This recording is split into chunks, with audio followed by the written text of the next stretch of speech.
El Mediocentro con Alan Krastoviak.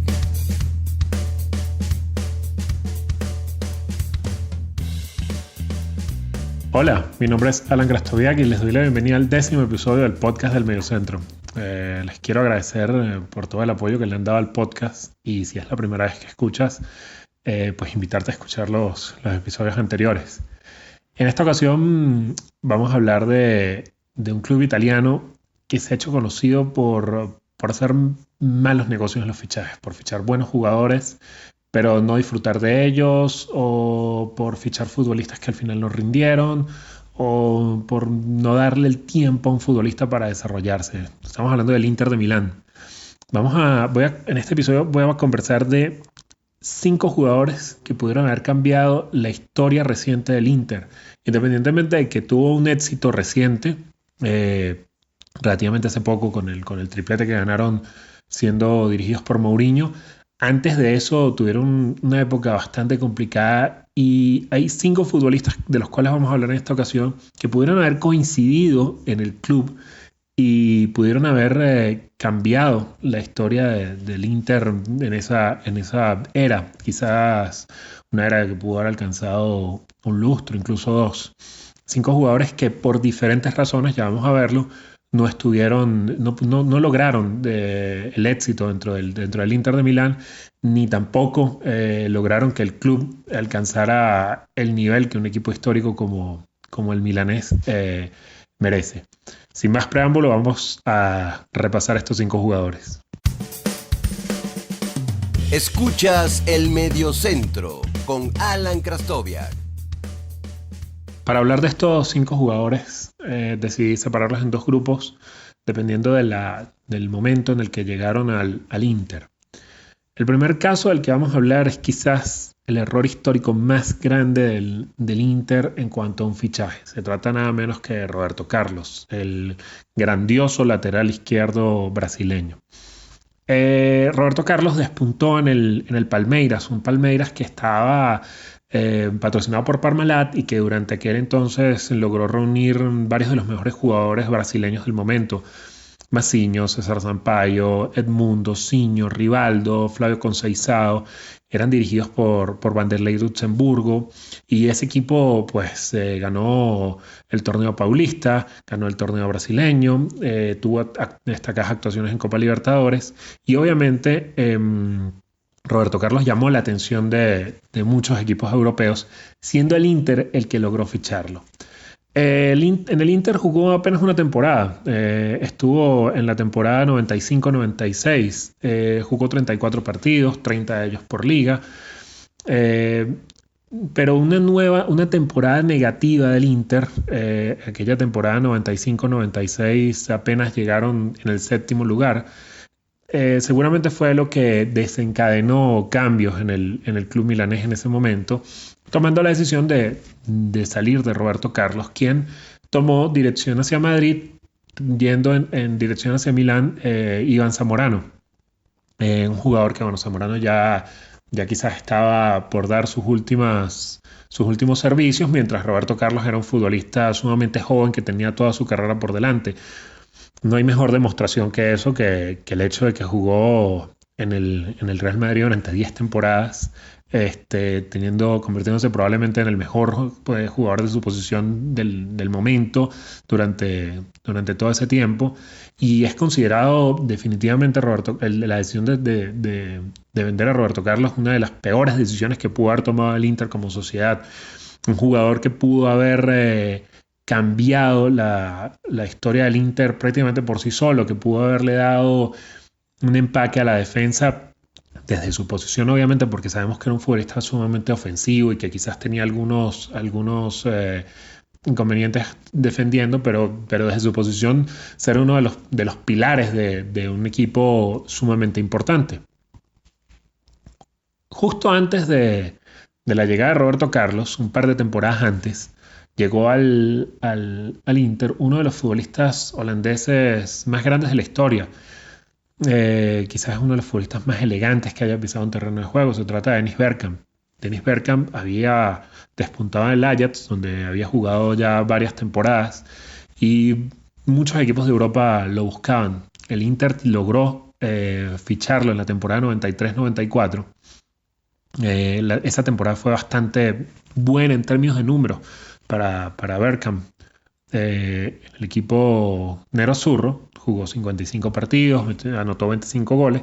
Pero la siguiente temporada, la 94-95, el aporte de Bergkamp se diluyó en el equipo interista. Nuevamente una temporada negativa del Inter, quedaron sextos. Llegó a tomar decisiones de cambios dentro de la plantilla. Y Bergkamp tomó dirección a Londres, donde estuvo desde la temporada 95-96 hasta la 2005-2006, otra vez 10 años, formando parte de uno de los equipos históricos del Arsenal, los Invencibles, y dejando a su paso jugadas espectaculares. Ya vemos que Roberto Carlos se retiró en la temporada 2011 en el Corinthians, pero su plenitud la vivió hasta la temporada probablemente 2005, 2006, 2004, 2005. Todavía está en la plenitud de forma, y hasta más o menos ese mismo momento Dennis Bergkamp fue también uno de los vivió la plenitud de sus condiciones. Entonces fíjense que ya tenemos dos futbolistas que dejaron grandiosas carreras en el Real Madrid y en el Arsenal, formaron equipos históricos.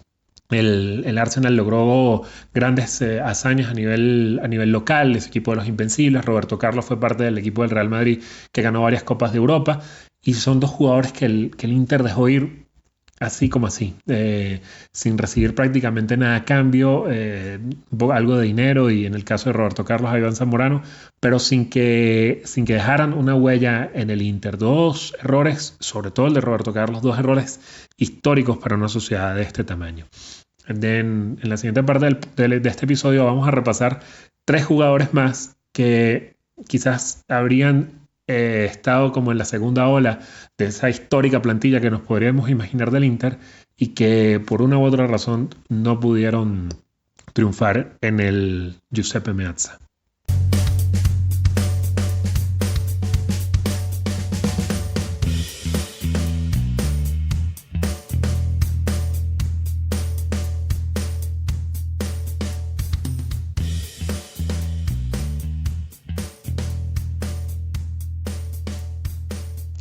Para continuar con este repaso de los 5 jugadores que pudieron haber cambiado la historia reciente del Inter de Milán, vamos con un caso de uno de los futbolistas más grandes de la historia, y quizás donde el Inter tuvo menos la culpa de la decisión de que este jugador no continuara. Hablamos de Ronaldo Nazario, el gordito. Ronaldo explotó en el Cruzeiro, llegó al PSV Eindhoven. En el PSV Eindhoven demostró toda su calidad, lo fichó el Barça. En el Barça hizo nada menos que 47 goles en 49 partidos. Son números que quizás ahora no suenan normales para lo que hicieron Messi y Cristiano Ronaldo en algún momento, pero eran totalmente absurdos para la época. En aquella época, temporada 96-97, un campeón goleador de una liga top en Europa podía quedar campeón con 20 goles en 36 o 38 partidos. Es decir, una media de medio gol por partido. Estamos hablando de que Ronaldo anotó 0,96 goles de media en esa temporada. Se marcha al Inter en la temporada 97-98, tan solo una temporada después tan solo una temporada estuvo en el Camp Nou. Su primera temporada es muy buena, 34 goles en 47 partidos, 0,72 de media. Pero de ahí en adelante empiezan los problemas. La temporada 98-99, 28 partidos, con las primeras lesiones de rodilla. En la 99-2000 apenas 8 partidos. La 2000-2001 ni siquiera juega. Y en la 2001-2002, previo a ese, no sé cómo llamarlo, milagroso resurgimiento al mejor estilo del ave Fénix en la Copa del Mundo de Corea y Japón, juega 16 partidos, anota 7 goles. Ya parecía que estaba volviendo el gran Ronaldo. Después de la Copa del Mundo, es el propio brasileño el que decide que no quiere seguir en el Inter, y según el Real Madrid, al equipo de los Galácticos, deja buenos números en sus primeras temporadas. Las primeras 2 temporadas anotó más de 30 goles en ambas. Ya después de eso, ya sí, el físico le empieza a pesar, y ya sus últimos años en el Madrid no son los mejores. Pero fíjense que inclusive habiendo tenido esas dos lesiones esas lesiones tan graves de rodilla, esas temporadas entre el 2002 y el 2004, esas dos temporadas, incluso el 2004-2005, son 3 temporadas donde el mejor Ronaldo pudo haber coincidido con aún excelentes niveles de Roberto Carlos y Dennis Bergkamp, para seguir imaginando, más allá de todos aquellos buenos jugadores que tenía el Inter en aquel momento, imaginar lo que podría haber sido esa plantilla. Ya vamos viendo Roberto Carlos, Dennis Bergkamp, Ronaldo, y podemos tocar el caso de un futbolista que estuvo 2 temporadas y media en el Inter, también alrededor de esas mismas épocas de Ronaldo, y que incluso coincidieron, pero básicamente coincidieron en plantilla, porque las 3 temporadas en las que estuvo, las 2 temporadas y media en las que estuvo Clarence Seedorf en el Inter, prácticamente Ronaldo no jugó. Clarence Seedorf llega en el invierno de la temporada 99-2000 desde el Real Madrid al Inter, y el holandés parecía haberse apagado ese jugador que había despuntado en el Ajax, que había dado muy buenos momentos siendo muy joven en el Real Madrid, siendo parte de la séptima, de la Copa de Europa que gana el Real Madrid. Pero parecía que el jugador se diluía. Él estuvo en la Sampdoria antes de jugar en el Madrid, y en la Vuelta a Italia era como que tratar de recuperar sensaciones, tratar de recuperarse como futbolista, pero las cosas en el Inter no salieron nada bien. En la temporada 2002-2003, el Milan apuesta por él y se queda en el Milan hasta la temporada 2011-2012, siendo parte de aquel histórico equipo de Ancelotti, que aunque solo ganó un Scudetto con Ancelotti al mando, tuvo grandiosas actuaciones en Europa. Se le escapó aquella Champions en Estambul, pero todos recordamos ese mediocampo con Pirlo, con Seedorf, con Gattuso, con Kaká, arriba Shevchenko, acompañado en algún momento por Crespo, en esa temporada en Estambul, acompañado por el Pippo Inzaghi. Es un equipo mítico, y Seedorf formó parte de ese equipo, y el Inter nunca terminó de cuajar. Otro jugador, fíjense que la plenitud de Seedorf llegó, o sea, la plenitud de Seedorf obviamente abarcó la época del Inter, quizás no sacó su mejor rendimiento, pero estaba en lo que era la plenitud de su carrera.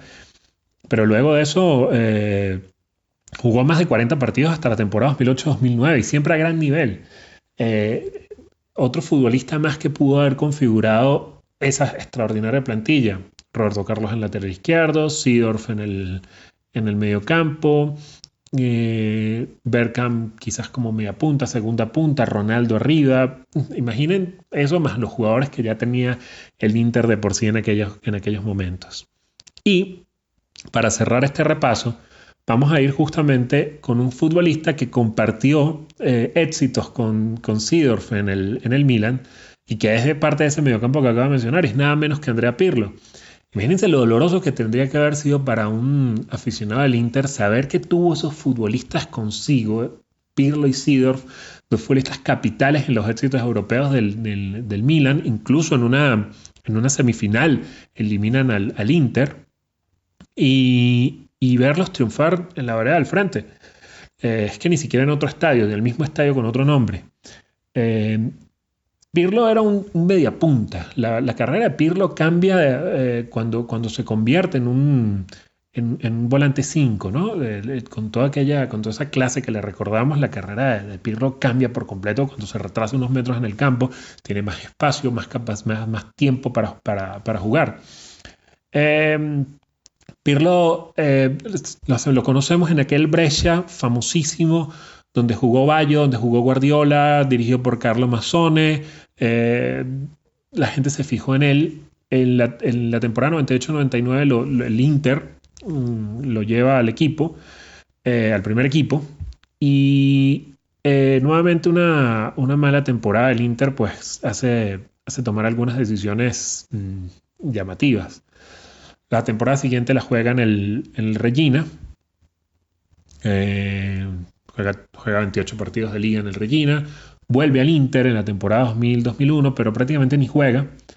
Y termina esta temporada con el Brescia de nuevo. antes de pasar al Milan. En el Milan está entre la temporada 2001-2002 y la temporada 2010-2011, cosechando todos estos éxitos que recordamos. Incluso cosecha más éxitos luego con la Juventus, ya un poco más disminuido físicamente. Pero de nuevo, la explosión del gran Pirlo llega en la temporada quizás 2003-2004. Quizás ese sea el momento en que explota como futbolista, aún a tiempo de juntarse con Pirlo y con Roberto Carlos y con Bergkamp, quizás los más viejos de este grupo de futbolistas, agarrando quizás los últimos cartuchos de lo que le quedaba físicamente a Ronaldo, y compartiendo, obviamente, como compartió mediocampo con Clarence Seedorf. Las decisiones que toma un equipo de fútbol en el mercado de fichajes muchas veces parecen ser con muchísimo sentido, y a veces parecen ser una locura. El fichaje de Dennis Bergkamp por el Arsenal podría haber parecido una grandísima locura, pero alguien tuvo la visión para tomar la decisión de llevar al holandés que le tenía miedo a volar a Londres. Alguien tuvo la visión en el Milan de apostar por Seedorf y por Pirlo, que parecía que sus carreras se estaban perdiendo un poco, y darles la oportunidad de ser futbolistas que disfrutaron de éxitos y que lograron que esas sociedades, como las llaman en Italia, alcanzaran el éxito. El Inter tiene una historia particular, un cierto halo de fracaso en cuanto a decisiones de fichaje se trata. Y estos 5 casos demuestran, porque hay muchos más, casos como el de Cannavaro, el de Bonucci, incluso Robbie Keane, Roberto Baggio pasó por el Inter, futbolistas que no lograron demostrar todas sus capacidades con la camiseta negra y azul. Bueno, hasta aquí llegamos con este episodio del podcast del Mediocentro, para recordar esos 5 futbolistas que pudieron haber jugado juntos y cambiar la historia reciente del Inter de Milán. Les agradezco mucho por haber escuchado este episodio. Les recuerdo que pueden seguir la cuenta de Instagram @elmediocentro, pueden seguirme en Twitter como @alan_ha, y les pido que se suscriban en las plataformas en que estén escuchando este episodio para que no se pierdan ninguno de ellos. Muchísimas gracias.